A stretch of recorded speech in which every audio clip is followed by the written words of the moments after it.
Hoje, somos abençoados por apresentar uma dessas palestras perspicazes, intitulada O Sutra Suringama, os estados demoníacos do sentimento Skendras. Continuação, parte 1 de 7, Entre Mestre e Discípulos, dada em inglês, 27 de dezembro de 2018, em Taiwan, também conhecida como Formosa.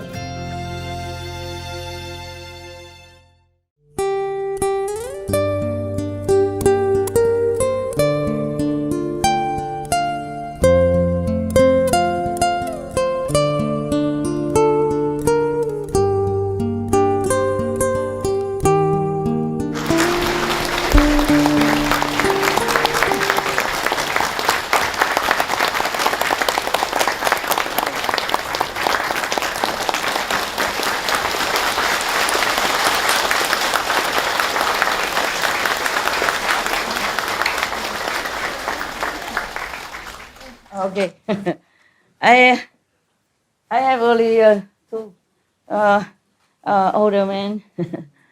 You have? Have? Huh? You have had? 有没有？哎呀，我给你好了，好，是我的了。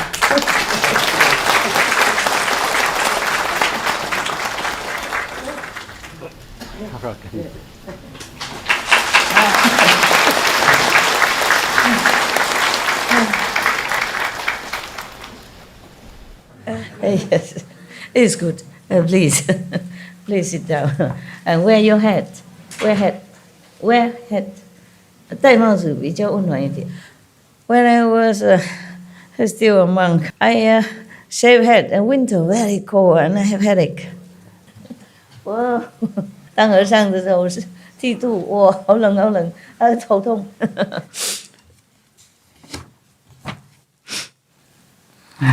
Probably is here. Yeah, that's right. I mark it here so I can continue. We should really thank the past masters, monks and nuns and scholars who have taken time to record the Buddha's teaching after the master's nirvana, and also for the past and present persons, lay or monks or nuns who have really dedicated themselves, sacrificed their time and precious health or under any difficult situation to translate this so that I can read it to you. And we have to thank them. And may they be blessed forever by all the Buddhas, past, present, and future. May their merit be immense. May they be liberated forever. Thank you.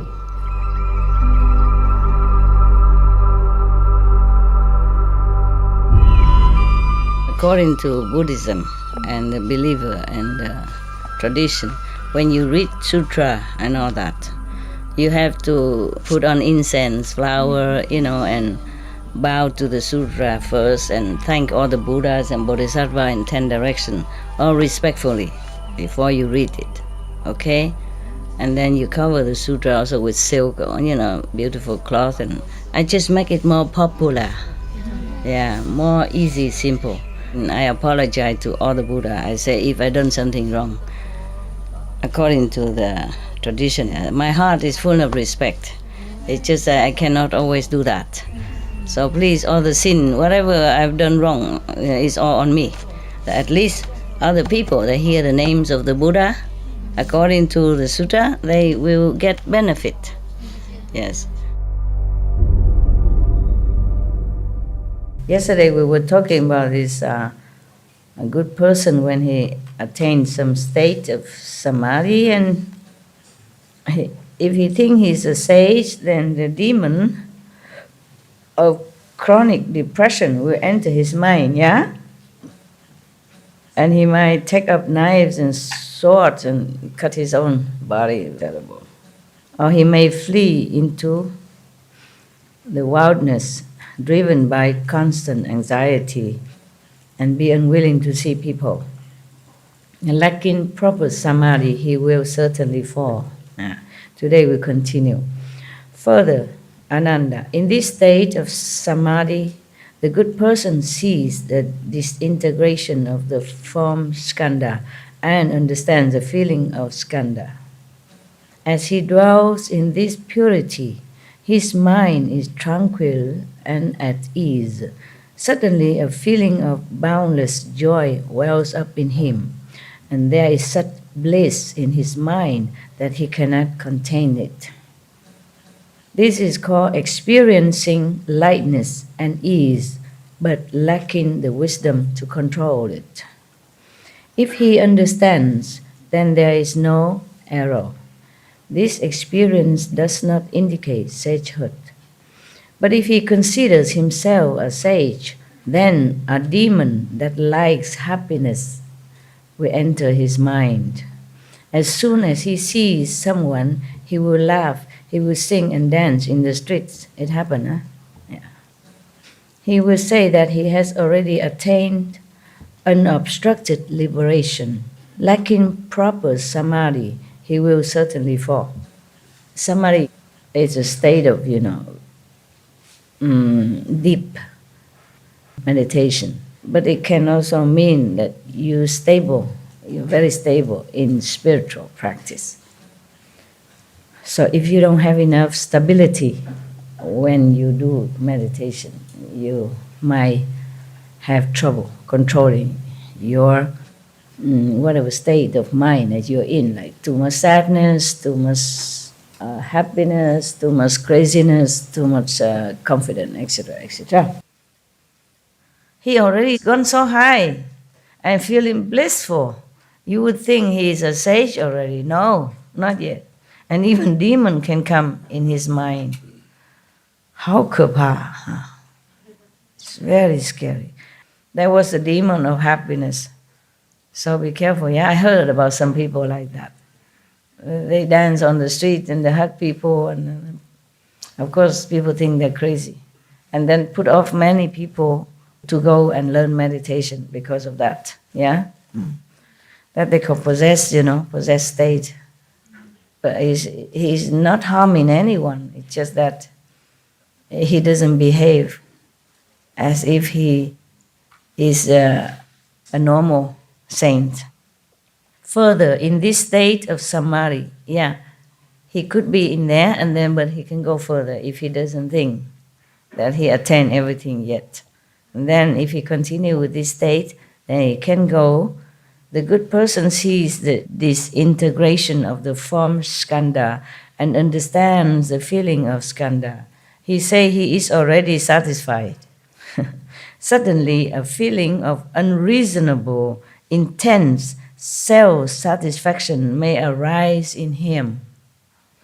It may include pride, outrageous pride, maybe arrogant, haughty pride, overweening pride. Buddha has so many vocabulary. And pride based on inferiority. My God, all of which occur at once. In his mind, he even looks down on the Tathagatas of the 10 directions. He even don't respect any Buddhas. How much the more so on the lesser positions of sound hearers and those enlightened by conditions. Sound hearers. Buddha say all the time, sound hearer. Kuan Yin. This is called viewing oneself as supreme, but lacking the wisdom to save oneself. My God, you can't even save yourself in that stage. If he understands, then there is no error. This experience does not indicate sagehood. But if he considers himself a sage, then a demon of intense arrogance will enter his mind. He will not bow to stupas or in temples.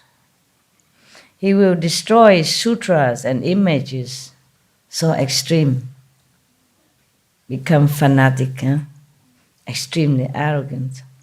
He will say to the Dhanapatis, "These are gold, bronze, clay, or wood. The sutras are just leaves or cloth. Mean he's very arrogant, disrespecting Buddhas, stupa, statues, sutras, and all kind of holy things. The flesh body, he's talking now. He's talking to some anything that's not important. He even say these are gold, bronze, clay, or wood. The sutras are just leaves or cloth. What he means is the statues or the stupas, the small memorial they make for the Buddhas or the saint. He say these are just gold and bronze or wood or clay only. There's nothing in it, no meaning anything. Yes, the sutra are just leaves or cloth even.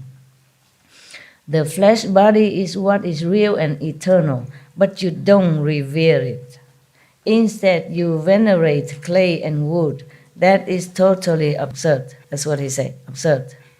He finished talking. The practitioner opinions are like that. And now, the Buddha continued commenting. Those who have deep faith in him will follow him to destroy the images or bury them. He will mislead living beings so that they fall into the relentless hells. Lacking proper samadhi, he will certainly fall further in this state of samadhi. If he continue in this state of mind, then the good person sees the disintegration of the form skandha and understands the feeling skandha. In his refined understanding, he awakens completely to subtle principles. Everything is in accord with his wishes. He may suddenly experience limitless lightness and ease in his mind. He may say that he has become a sage and attained great self-mastery. It's possible that we can fall into this kind of trap because these are so powerful and so extremely wonderful. Yeah, this kind of state of mind, so blissful, happy, carefree, and wise also, somewhat. So we think we already somebody, already Buddha. Yeah. This is a problem if we don't have a master to guide you or scold you into your right mind, subduing your ego by some mean, then you become like that. Might not be to the extreme as to destroy the sutras or the Buddha's images, but could be, very self-aggrandizement kind of a status. In Tibetan Buddhism, sometimes the normal Lama or anyone from outside come into the monastery feeling that he is such and such Tuku, a Rinpoche, a master from Rinpoche, teacher of this present Rinpoche, this present abbot. They make a lot of scene and noise. Yes. And then one of the person who wrote this kind of story, she said that if such a practitioner are not lucky enough to be near a good friend like other lamas or his teacher who will subdue his ego by scolding him in front of everybody, degrading him, make him become zero to the ego again, then he will continue become misled like that until he gone insane. Then he will be very sad, he cry, he laugh because nobody believe that he's too cool, the living Buddha. Nobody believe him that he is a former teacher of this present Rinpoche, and he expect this Rinpoche in the temple to bow to him, recognize him, be grateful to him, and respect him, and worship him, all that kind of thing. Some people fall into that state also. And it's some true story like that in some Buddhist monastery. Yes. Then sometimes the master would ignore him or try to do something to cure him immediately or as soon as possible. But if you meditate alone, you don't have any good friend like that, to check you out, to straighten you up, then you'll be in trouble. That's why meditating is also very important, that you must have a guide, yes, a good guide, who are not afraid to offend you. That would be better for your safety, yeah, and your spiritual progress. It might hurt the ego, but what is ego anyway? It doesn't matter, he won't die. If you hurt the ego, it doesn't hurt anything. It just makes you better only, right? It's better than continue to be insane or lost your spiritual merit or lost your wisdom, lost your future spiritual attainment or progress. Because the Buddha mentioned before, those kind of person even cut off the seed of future enlightenment, even cut off his body seed. It's very scary, yeah. That's why formerly, not many masters would take up a lot of disciples. Yeah. Even Bodhidharma, he didn't want to talk to no one a lot. He knows he's all deaf anyway. Just attached into rope or whatever rules and regulation, and not really understand the meaning of meditation. So he just went to a cave and meditated for 9 years. And finally some disciple, truly a handful of them, 4 or 5 of them came and seek him out, and he really teach them. But even among the 5 of them, only one really understood the essence of it. The other 4, he say, oh, you are just like, you get my skin, meaning outside only. You get my hair or whatever. He meant just not yet inside, just outward only, outside only. Only one, Huike, he's the one who attained what the master tried to teach him. And then after that, Bodhidharma left, go back to India. Yeah. They said he's sick and died, so they bury him. But when they open the coffin, there's nobody there, only one shoe. One shoe left. And the other one outside somewhere saw him with one shoe on his staff. The one shoe in the coffin and one shoe he take with him. Just to let people know that he's still alive or resurrected, that's all. Same with Kabir. The Muslim and the Hindu, they fight with each other who should take his body, because he's the master of whom, he has both Hindu follower as well as Muslim follower. So both of them fighting, wanting to take his body. And when they open the coffin, there's only 2 roses in it. One for Muslim, maybe one for Hindu. He is gone. He's not there anymore. Yeah, some master can take their body with them, resurrected, with the body or without the body. Yeah. It is said that Jesus resurrected, yeah? And then later he went to Kashmir, continue his practice with some small circle of disciples. I visited his so-called tomb. Yeah. You have to pay, no? I had to pay some money to go inside. Yeah, they come and tell you outright, money, box. Yeah. Yeah, of course they need it maybe just to take care of the tomb, some caretaker, and they need to live of it, nah? I have to pay. I don't have that much money, but she told me to pay, so I paid. I go inside, have a look. Ain't nothing much, just the tomb and the name. No tomb even, you don't see. It's just supposed to be there. Suppose he lived until 120 years old, yeah, in Kashmir. So maybe he resurrected and taken his body with him as well, like Kabir or Bodhidharma. Huh? All right. Good translation? Yeah, wonderful. Oh, I'm so happy. At least the Chinese, very difficult for them to come here. Not all of them have a lot of money. China is big, Not every Chinese city near Taiwan. Sometimes they have to go maybe with ox cart or something, and get the bus and get the train and then get the airplane. It's very difficult. Some take 2, 3, 4, 5 days to get to Taiwan from their own home. All right, it's another one. Okay, here it is.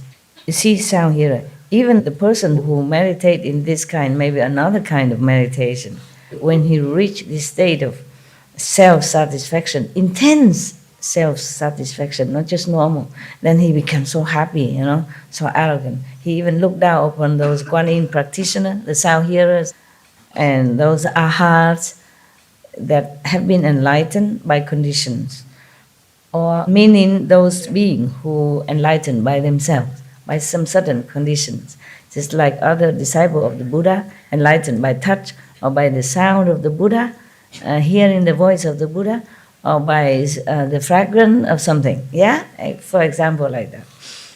Just because they have probably been practicing many lifetimes already, so right now just some simple condition, they get enlightened. And then also there are some called Patekya Buddha, meaning the one who meditate all by themselves, and then by some merit from the past life, or maybe seeing one master by chance and then became enlightened also. So these people are not necessarily disciples of Buddha, Okay. So, but the person who reached this state of extreme self-satisfaction, he thinks he's above everything. But this is just one state, which is called viewing oneself as supreme, but lacking wisdom to save oneself even. You can't even save yourself. Not to talk about go out and save other souls. This is terrible, Then you're falling. If he knows it, then it's okay. But if he doesn't know, then he will fall. The demons and all that will come. You see this kind of so-called enlightened person, he can't even save himself, but he has followers. The Buddha says those who have deep faith in him will follow him to destroy the images or bury them, destroy the Buddha statues and all that. He will mislead living beings so that they fall into the relentless hell. Bad one. Lacking proper samadhi, he fall. He fall, okay, one person might be okay. But because he's misleading others as well, that is a problem. So to choose a master is also a very difficult task. Not to talk about being enlightened or become a master oneself, Poor beings, I'm sorry, I'm telling you. Living in this world is like in a jungle, in a maze or something. You can never know. You don't even know who is your master even. You don't even know who is what. How can you even know who is a master even? This kind of person who attained this kind of samadhi already can talk, have eloquence, convince people, especially those who has no idea about meditation or dharma or anything. Of course, they would be more in trouble. And not just following him, but even fall into hell. This is really tragic. If you blindly follow him, it's not your fault. How come you even have to go to hell? What law is this? I want to tell you, I'm very angry sometimes with the so-called rules in this world and the Maya and all that. That's why I work day and night, because I cannot bear all this kind of injustice and pain that measure upon all beings, the animals, the humans, anyone, any alike. No one escapes. No one they would even relent. The animals, what can they do? Or even human, what can they do? They heard that, okay, God is great, Buddha is great. They want to follow. They want to learn. They want to be enlightened. They want to get out of suffering. What have they done wrong? But you are not me. You cannot understand my pain in the heart. Because what have they done? What have the people done? Even if they follow the wrong teacher and wrong view, what have they done? They no harm nobody. If they go on the street and say, I'm great, because they misunderstand their greatness, they misunderstand their spiritual value. What have they done to anybody? You got that? You understand my anger, my pain? When they talk nonsense and they apply this kind of cruelty on anybody, I mean really on anyone, Nam Bok Tu Kwa. Imagine. Hell is not fun. Huh? And relentless hell even. Just because of wrong view. My God. I see only pain. That is unjustified pain and suffering for the innocent. If somebody kills somebody, okay, maybe you go to hell, fine. It's just stupid, follow the wrong view. And this man, he has no proper guidance, teacher. So he fall in the wrong state of attainment. That's all. And go to hell. And Buddha won't tell lie. You know what I'm saying? Just put them into hell just like that. Huh? Wouldn't you be angry? Oh, yeah. If it's your children, oh, yeah. You would do more than that. For me, these helpless people are like children. Understand me? Because they don't know anything. They just like children, easily being cheated, seduced, misled. Yeah, it's like those innocent teenage outside. The drug people use their innocence to seduce them into bad habit, and then they become bad because they have no money to buy drug. Then they go steal, they go do this and that, and then they become criminal, just like that. No matter if the Maya right or wrong, it's all wrong. It's all wrong to punish people for the things that they don't know what they're doing. Yeah. That's why Jesus forgive those who crucify him, because please, Father, they don't know what they're doing. Truly, they don't know what they're doing. Even animals feeling sorry for humans when they're killing them. They're going to kill them, they cry, not for them, but they feel sorry for the humans, because they don't know what they're doing. They will get a lot more punishment than the animal just get. See, the animal just being killed and dying, however brutal, but die. But they don't know, the humans who kill them don't know, they go to hell for I don't know how long and being punished and being tortured forever. You know, like the story I told you about the man who killed chicken to make soup and sell? Yeah. Lucky Kuan Yin Bodhisattva interfere, otherwise he would continue being, in hell forever. Not just swallow some hot coal and then being free and giving another chance again. You see that? That was a true story, nah? But then, how many people would believe him and quit their crude way of life? Not too many. You can see that. You can see. How many people in Vietnam would read the story and even believe it? Huh? Oh man, there's endless suffering in this world.